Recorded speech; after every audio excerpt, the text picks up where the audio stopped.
Hi friends. आज का ये वीडियो स्पेशली जो ऑलरेडी एक्सपोर्ट कर रहे हैं, करंटली एक्सपोर्ट का उनका काम है, ये उन उन लोगों के लिए डेडिकेटेड है।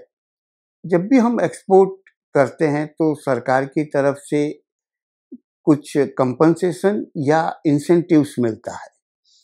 वो इंसेंटिव्स हमें एक्सपोर्ट की साइकिल कंप्लीट होने पर उसकी एलिजिबिलिटी होती है। एक्सपोर्ट की साइकिल कंप्लीट होने का मतलब जब जब आपका माल चला गया और ओवरसीज बायर ने आपको पेमेंट कर दिया और बैंक ने उसके लिए BRC bank realisation certificate issue कर दिया, तब आपकी वो एक्सपोर्ट की साइकिल कंप्लीट हो गई। तो जो भी इंसेंटिव या कंपनसेशन सरकार की तरफ से मिलने वाला है वो टेक्निकली तो जब आपका एक्सपोर्ट की साइकिल कंप्लीट हो जाए तब मिलता है।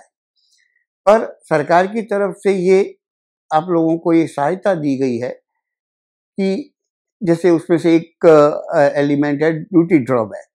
तो ड्यूटी ड्रॉबैक जो है वो आपको एक्सपोर्ट करने, यहाँ से एक बार एक्सपोर्ट होता है और 15 से 30 दिन के भीतर आपको इशू आपके बैंक अकाउंट में डायरेक्टली क्रेडिट हो जाता है।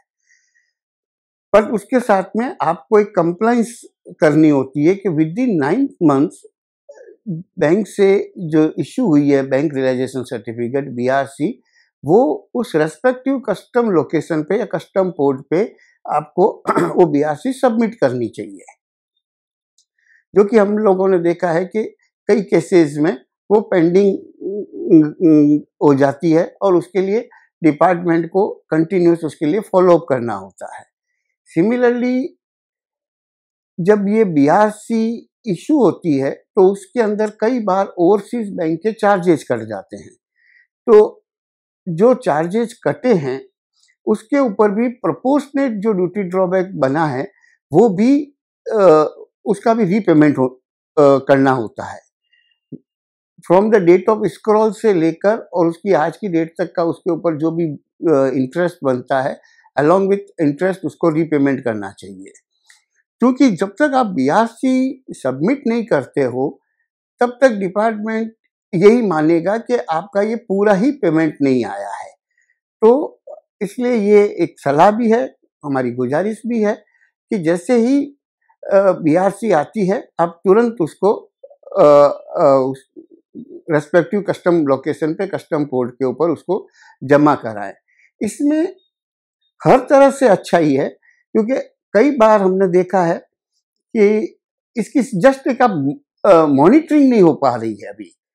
पर अगर जब आप ये बीआरसी कंटिन्यूस जमा कराना शुरू करोगे तो आप इसके लिए एक मॉनिटरिंग भी हो जाएगी आपके यहाँ पर कि कई बार ऐसा होता है कि ओवरसीज बायर ने एक्चुअली पेमेंट ही नहीं किया है, या कई बार होता है कि पेमेंट आ गया है पर हमने अपनी तरफ से जो रिक्वायर्ड डॉक्यूमेंट्स बैंक को देने हैं वो नहीं दिए हैं, या हमने दे भी दिए हैं तो बैंक ने किसी कंफ्यूजन के चक्कर में अभी तक इश्यू नहीं करी है। तो ये जब आप मॉनिटरिंग करना शुरू करोगे तो इसमें बीच में जहाँ कहीं भी गैप हुआ है उस गैप को आप फाइंड आउट करके उसको मिटा के, ताकि आप जो भी बीआरसी मिसिंग है उस बीआरसी को इश्यू करा पाओगे और फर्दर जो भी कहीं क्लेम करना है, क्योंकि पेमेंट आया है उसका बीआरसी लेना यही एक सबसे बड़ा प्रूफ है कि हाँ आपका एक्सपोर्ट हो गया और उसका ओवरसीज बायर से पेमेंट आ चुका है। तो ये एक सबसे बड़ी कंप्लाइंस है जो कि सभी एक्सपोर्टर को अपने ड्यू कोर्स के अंदर ये करनी चाहिए। इसको कंटिन्यू करने के लिए हम लोगों ने एक सजेस्ट भी किया है एक चीज कि जैसे जो भी करंट मंथ चल रहा है उसमें आपकी सहूलियत के हिसाब से आप कोई भी एक डेट फिक्स कर लीजिए, 1 तारीख, 5 तारीख, 10 तारीख, वॉटेवर जिस दिन आप फ्री होते हो उसमें कॉरेस्पॉन्डिंग प्रीवियस मंथ का में जो भी बीआरसी आई है, सपोज करो अगर आप 10 शिपमेंट लगाते हैं तो ऑन एंड एवरेज 10 की बीआरसी आती है। तो वो 10 बीआरसी जितनी भी बीआरसी आई, हाँ ठीक है किसी महीने में 8 आ गई तो अगले महीने में हो सकता है कि 11 आ जाएगी या 12 आ जाएगी या 14 आ जाएगी। तो ऑन एंड एवरेज तो जो आपने शिपमेंट किया है आगे पीछे बीआरसी तो आती है। थोड़ा सा ज़रूरत होती है मॉनिटरिंग या उसका फॉलोअप की। तो जो पिछले महीने में जितनी भी बीआरसीज़ आई है, उसको रेस्पेक्टिव पोर्ट वाइज़ सेलेक्ट करके और एक एक्सेल शीट मेंटेन करके कि जिसके अंदर जितना भी शॉर्टफॉल आया है, उस शॉर्टफॉल का के ऊपर proportionate drawback along with interest आप जमा करा के ये अपनी कंप्लायंस पूरी कर सकते हैं, ताकि जो भी इंटरेस्ट का एक्यूमुलेशन भी आपके ऊपर नहीं आएगा और एक सबसे बड़ी ये कंप्लायंस भी पूरी हो जाएगी। आशा करता हूँ आप मेरी सलाह को ज़रूर फॉलो करेंगे। आज के लिए इतना ही। धन्यवाद।